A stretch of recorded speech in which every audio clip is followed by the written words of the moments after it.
Olá! Hoje vamos mergulhar num tema que está no nosso dia a dia, mas que talvez a gente não pare para pensar nos detalhes. Os sistemas de transporte aqui no Brasil. Exato. Como é que as coisas chegam nas lojas ou como milhões de nós se movem para trabalhar, para estudar? É uma rede gigante, super complexa, né? Que faz a economia girar e a nossa vida acontecer. Com certeza. E olha, para essa nossa conversa de hoje, a gente está com um material bem completo. Temos apresentações, textos sobre infraestrutura, logística, mobilidade nas cidades. E até análise de custos, viabilidade de projetos grandes, tudo focado no Brasil. Isso, um panorama bem amplo. Então, a nossa ideia aqui é tentar desvendar juntos essa espinha dorsal do país, né? Vamos olhar primeiro o geral, a matriz de transportes. Certo? Depois a gente foca mais nos tipos de carga, nos veículos. Aí, vamos para o coração da coisa, que é a mobilidade urbana.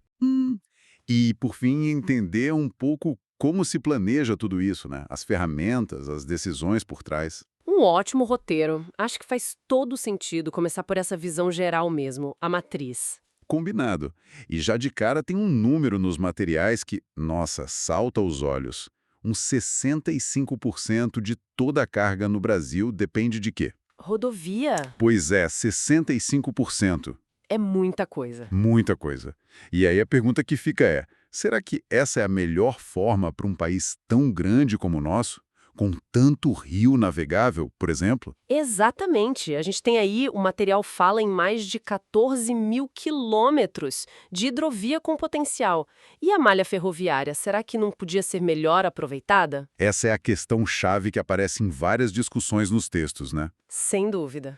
Basicamente, o Brasil opera com 5 modos principais. O rodoviário, que é esse gigante aí da carga. Certo? Características, né? Exato, cada um com suas particularidades. E o material que a gente analisou mostra um contraste bem interessante. Tipo, a gente tem uma das maiores redes de rios do mundo, só que ela é muito, muito subutilizada para carga, até para passageiro em vários lugares. É verdade. Falta investimento constante, né? Dragagem, sinalização, porto. É um problema histórico apontado ali. Exato. E ao mesmo tempo, o trem, que é tão importante em outros países grandes, aqui a nossa malha, assim, mais ilimitada, muito concentrada no Sudeste, no Sul. Sim, embora a gente não possa esquecer, e as fontes reforçam bem isso, da importância vital dos rios lá na região norte. Ali os rios são as estradas mesmo, né? Para chegar em lugar isolado, levar serviço essencial. Nossa, fundamental. E essa distribuição desigual, essa concentração na rodovia, tem muito a ver com as vantagens e desvantagens de cada modo. O caminhão, por exemplo, Qual a grande vantagem dele? a capilaridade. Ele chega em quase todo lugar, né? O famoso porta a porta. E o investimento inicial, para comprar um caminhão, é menor que para construir uma ferrovia, claro. Entendi. Mas tem o lado ruim. Tem. A capacidade por veículo é limitada, para distância muito longa ele perde eficiência, e os custos variáveis, né? Diesel, pneu, manutenção, pedágio, isso pesa e varia muito. E o trem? Onde ele brilha e onde ele tropeça? O trem é campeão para volume grande e distância longa. Imagina, um trem pode levar o que dezenas, às vezes centenas de caminhões levariam. Nossa, Então, para minério, para grão, é imbatível no custo por tonelada nessas condições. faz sentido. Mas as limitações são claras. Primeiro, só andam onde tem trilho. Segundo, o investimento para construir ou modernizar a linha é altíssimo. Uhum. E tem a questão histórica no Brasil das bitolas diferentes, a distância entre os trilhos, que às vezes obriga a transferir a carga de um trem para o outro. Isso complica. Os documentos até citam os projetos para tentar melhorar isso, né? Tipo a Ferrovia Norte-Sul. Sim, a Norte-Sul é um exemplo. A ideia é criar corredores logísticos melhores, conectar portos importantes como Santos, lá em São Paulo, e Itaqui, no Maranhão. Uma tentativa de integrar mais, né? Exatamente. São projetos de infraestrutura que o pessoal considera essenciais para diversificar um pouco mais a matriz, tirar um pouco o peso da rodovia, buscar mais eficiência e custo menor para o país no longo prazo. Bem interessante essa visão geral. Agora, vamos dar aquele zoom que a gente combinou. O que anda nessas estradas, rios e trilhos? E como? Boa. Os materiais classificam as cargas de forma geral. Tem o granel, que pode ser sólido, tipo grão minério, ou líquido, como o petróleo. Certo. Tem a carga viva, né, o transporte de animais, Cargas especiais que precisam de cuidado extra por tamanho, peso, perigo e a carga geral, que é basicamente produto embalado, manufaturado. E para otimizar o transporte dessa carga geral, principalmente, tem um conceito-chave que apareceu bastante: a unitização. Ah, sim, unitizar. É fundamental. A ideia é juntar vários volumes pequenos num pacote maior padronizado. Isso facilita tudo: carregar, descarregar, guardar, transportar. E como você faz isso na prática? Os métodos mais comuns que as fontes mostram são palete, né, colocar a carga sobre paletes, container, que todo mundo conhece, e a pré-lingagem, que é amarrar vários volumes juntos com cintas ou redes. Entendi. E a variedade de containers já mostra como a coisa é especializada, né? Tem o dry box, que é o comum para carga seca, o reefer, refrigerado, o tanque, para líquido, o flat rack, que é só uma plataforma para carga grande ou com formato estranho, Uma variedade enorme. e a variedade de veículos para carregar tudo isso também é gigante, né? As ilustrações nos materiais dão uma ideia. Sim, desde caminhão pequeno, tipo toco, até os grandões, truck, bitruck, as carretas. Passando pelos navios, né? Porta-container, navio-tanque, graneleiro, ro-ro para vevar carro. Os vagões de trem também têm vários tipos, as fontes citam os códigos tipo FHD, HFE, avião cargueiro full cargo, só passageiro full packs, ou misto Kombi. E até os dutos, que a gente nem vê, mas que carregam um volume absurdo de óleo e gás. Essa complexidade toda de equipamento, de operação, leva a um ponto que o material destaca bastante, os fatores humanos, o FH. Fatores humanos. O que seria isso exatamente? Não adianta ter a melhor máquina se a pessoa que opera, que projeta, que faz a manutenção não for considerada. É pensar nas capacidades e limitações humanas. Ah, entendi. Tipo, ergonomia, carga de trabalho. Exato. Interação da pessoa com a máquina, como ela toma decisão, tudo isso é crucial para evitar erro, para aumentar a segurança e a eficiência do sistema todo. Faz todo sentido. Imagina o operador do guindaste no porto, o motorista que passa horas na estrada, o controlador de voo. A atenção ao fator humano é essencial. Sem dúvida. Bom, mudando um pouco o foco agora, vamos entrar no coração das cidades, falar de mobilidade urbana. Um tema quente. Muito. Os materiais citam a base legal, tipo o Estatuto da Cidade, a Política Nacional de Mobilidade Urbana, a PNMU, e o desafio central parece ser sempre o mesmo, né? Ligar onde as pessoas moram. Que muitas vezes é na periferia, né? Especialmente quem tem menos renda. Exato. Ligar essas áreas com onde estão os empregos, as escolas, os serviços, que geralmente ficam mais no centro. Essa dificuldade de conexão é um nó crítico nas nossas metrópoles, né? Impacta demais a qualidade de vida, a questão da justiça social mesmo. E olha só, falando nisso, os dados mais recentes da pesquisa Origem e Destino de 2023 do Metrô de São Paulo, que as fontes usam como exemplo, trazem um retrato muito, muito rico e até surpreendente em alguns pontos. A OD de São Paulo sempre traz dados importantes. O que ela mostrou de novo? Primeiro, uma coisa inédita desde que começaram a fazer a pesquisa lá em 68, o número total de viagens diárias caiu 15% em relação a 2017. 15% a menos? Nossa, é uma queda muito expressiva. Pode ser feita da pandemia ainda, home office, consolidado para alguns. Pode ser. Ou outras mudanças na economia, nos hábitos, né? E essa queda não foi igual para todo mundo. O transporte coletivo como um todo, Caiu mais. muito mais. Quase 20% a menos. São 3 milhões de viagens a menos por dia no transporte público. Já o transporte individual motorizado, carro e moto, caiu bem pouquinho, menos de 1%. Preocupante essa resiliência do individual, né? Mas dentro do coletivo, como ficou? Interessante que a participação no metrô até cresceu um pouco. Chegou a 22,6% do bolo do transporte coletivo. Então, mesmo com a queda geral, talvez o metrô tenha ganhado alguma preferência sobre outros modos coletivos. Talvez por ser mais rápido, mais confiável na percepção das pessoas? Pode ser, mas o carro e a moto continuam fortes. Por outro lado, teve um ponto positivo.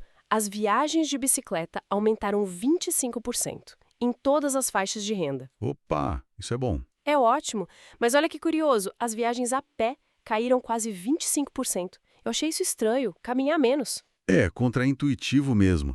Talvez viagens mais curtas tenham sido substituídas por bike ou mesmo por app de transporte. Precisaria ver mais a fundo. Pode ser. No geral, o carro ainda domina. 41,6% das viagens, depois vem o ônibus, com 22,5%, e aí o metrô, com 11%. E o motivo principal das viagens? Continua sendo o trabalho e estudo, respondendo por quase metade, 46,2%. E um último número que me chamou muito a atenção. A posse de moto na região metropolitana cresceu 50% de 2017 para 2023. 50%? É um aumento gigantesco. Mostra um movimento forte para a moto, talvez como alternativa de transporte, ou mesmo de trabalho, né, com as entregas. Exato. Esses dados de São Paulo pintam um quadro bem complexo, né? Em transformação, a gente vê avanço na bicicleta, mas ainda uma dependência enorme do carro e agora da moto. E o transporte coletivo e o caminhar perdendo espaço geral. Tudo isso só reforça a urgência de pensar em sistemas de transporte mais integrados. Aliás, os materiais fazem uma distinção importante entre intermodalidade e multimodalidade. Qual a diferença mesmo? Na intermodalidade, você usa vários modos, mas com contratos separados para cada trecho. Na multimodalidade, que é o ideal, você tem um único contrato, uma única responsabilidade, geralmente coordenada por um operador de transporte multimodal, o OTM. Fica mais simples para o usuário. E para essa integração funcionar bem, o que precisa? O material fala em 4 dimensões-chave. A integração física, ter terminais bons que facilitam a troca de um modo para o outro. Tipo um terminal de ônibus conectado com o metrô? Isso. Depois, a operacional. Horários que conversam entre si, para você não esperar muito na troca. A tarifária. Bilhete único, desconto na integração. Fundamental para o bolso. Com certeza. E por último, a institucional. As diferentes empresas, os órgãos do governo, todos precisam cooperar. Não é fácil. Imagino. E tudo isso está ligado aos objetivos daquela Política Nacional de Mobilidade Urbana, a PNMU. Melhorar o acesso para todo mundo e buscar sustentabilidade. E tem um conceito que tenta juntar tudo isso, né? O DOTS. Sim, o desenvolvimento orientado ao transporte sustentável. A ideia é planejar a cidade e o transporte juntos, construir mais denso perto das linhas de transporte bom, misturar o uso residencial com comércio e serviço, facilitar andar a pé, de bicicleta e, claro, ter transporte público de qualidade. Os princípios são conectar, adensar, misturar, compactar, caminhar, pedalar, transporte público. Parece a receita ideal, né? Mas aí a gente olha para a prática. E o material traz o exemplo de Curitiba, pioneira mundial no BRT, nos ônibus biarticulados, e que aplicou ideias parecidas com o DOTS há muito tempo. E como foi o resultado lá, segundo a avaliação que as fontes citam? Então, foi um resultado, digamos, agridoce. Meio surpreendente. Surpreendente como? Apesar de ter corredores de ônibus ótimos, o tal do DOTS teve pouca influência para fazer a população morar mais perto desses corredores, fora das áreas que já eram centrais. E pior, o preço dos imóveis perto dos corredores subiu tanto que acabou expulsando justamente a população de menor renda para mais longe ainda, com acesso limitado ao próprio sistema. Nossa, que paradoxo! E o dado que mais me chocou, a pesquisa lá mostrou que mais de 80% das viagens de quem morava perto dos corredores de BRT eram feitas de carro ou moto. 80%? Usando o transporte privado morando ao lado do BRT. Isso é... Muito contraintuitivo, né? Desafia totalmente a ideia principal do DOTS. Totalmente. O que isso sugere? Sugere que só oferecer transporte bom não adianta se não tiver junto política de moradia acessível perto, se as oportunidades de emprego e serviço continuarem concentradas longe, o sistema não funciona para todo mundo. Entendi. Precisam de um pacote completo. Exato. A avaliação lá de Curitiba aponta para isso. Precisa de habitação social bem localizada, de ligação boa do centro com a periferia distante e de esforço para levar emprego e serviço para mais perto das pessoas. Levanta uma questão de equidade muito forte, né? Para quem a gente está planejando a cidade, afinal? O caso de Curitiba é um lembrete muito forte, né? Não existe solução mágica. O contexto local, as outras políticas que acompanham o transporte e o foco na justiça social são cruciais para essas estratégias funcionarem de verdade e para todos. Com toda essa complexidade, então, como é que os planejadores tentam lidar com isso? Como projetam novos sistemas ou melhoram os atuais? A gente entra agora na parte das ferramentas e decisões. Certo. O material destaca muito a análise da procura. Primeiro passo é entender. Por que as pessoas e as mercadorias se movem? Para onde? Quando? Como? A famosa matriz origem-destino, né? Que mapeia esses fluxos. Exatamente. A matriz OD é essencial. E tem que olhar isso em várias escalas de tempo. O movimento anual, mensal, semanal, diário e até a hora do rush, né, o horário de pico. Entender a procura é o passo 1. E o passo 2? É analisar a oferta. O que já existe de rua, trilho, ônibus, metrô, serviço. E o equilíbrio entre oferta e procura em transporte é algo vivo, dinâmico. E não depende só do preço, né? De jeito nenhum. As fontes deixam isso bem claro. A qualidade do serviço é tão ou mais importante que o custo financeiro direto. Tempo de viagem, conforto, segurança, se o ônibus chega na hora, tudo isso pesa na escolha. Um ônibus pode ser barato, mas se demorar uma eternidade, for lotado. A pessoa vai procurar outra coisa se puder, né? Mesmo que seja mais caro. E tem como prever esse comportamento? Planejar a oferta para atender melhor? Tem sim. Existem vários modelos matemáticos computacionais para isso. Um dos mais clássicos que as fontes mencionam para o transporte de passageiros é o modelo de 4 etapas. 4 etapas? Como funciona, basicamente? De forma bem simples, ele tenta prever 4 coisas. Primeiro, a geração de viagens. Quantas viagens saem de cada bairro, digamos. Segundo, a distribuição. Para quais outros bairros essas viagens vão. Ok. Terceiro, a divisão modal. Como a pessoa vai? De carro, ônibus, metrô, bike, a pé. E quarto, a alocação. Que rua específica ou que linha de ônibus ou metrô ela vai usar? Uau, parece complexo. Exige muito dado, mas ajuda a estimar como vai ser o fluxo no futuro e a dimensionar, por exemplo, quantas faixas uma avenida precisa ter ou quantos ônibus são necessários numa linha. Falando em dimensionar e em custos, isso leva a gente para os custos de operar tudo isso. Os materiais falam dos custos fixos e variáveis. Isso. Custo fixo é aquele que não muda muito se o ônibus rodar mais ou menos no mês, tipo o salário do pessoal do escritório, o seguro, a depreciação do veículo. Já o variável depende direto do uso. Combustível, pneu, peça, manutenção. E nesse ponto, tem um estudo comparativo nos materiais que eu achei super interessante. Custo total de propriedade, o TCO, de ônibus elétrico versus ônibus a diesel em São Paulo. Essa comparação é chave hoje em dia, com a eletrificação das frotas. O que o estudo mostrou? Olha, mostrou que, apesar do ônibus elétrico ainda ser bem mais caro para comprar, O investimento inicial é maior. e às vezes tem o custo de alugar a bateria junto. Mas os custos para rodar, eles são muito, muito menores. Energia elétrica é mais barata que diesel e a manutenção é mais simples, menos peças. Faz sentido. E em números? No exemplo que eles deram, o custo operacional era só 7,5% do custo total do elétrico ao longo da vida útil. No diesel, era 25%. Nossa, uma diferença enorme. Gigante. E quanto mais o ônibus roda, maior fica essa vantagem do elétrico. Fora que o custo do diesel varia muito com o preço do petróleo, né? Deixa o custo do ônibus diesel mais imprevisível. Essa análise de TCO é fundamental para as cidades que estão pensando em eletrificar. Tem que olhar o filme todo, não só a foto do preço de compra. Exato. E essa análise econômica é parte de um processo maior, que é avaliar se um projeto de transporte vale a pena ou não. Sim, as fontes mencionam as ferramentas econômicas padrão para isso.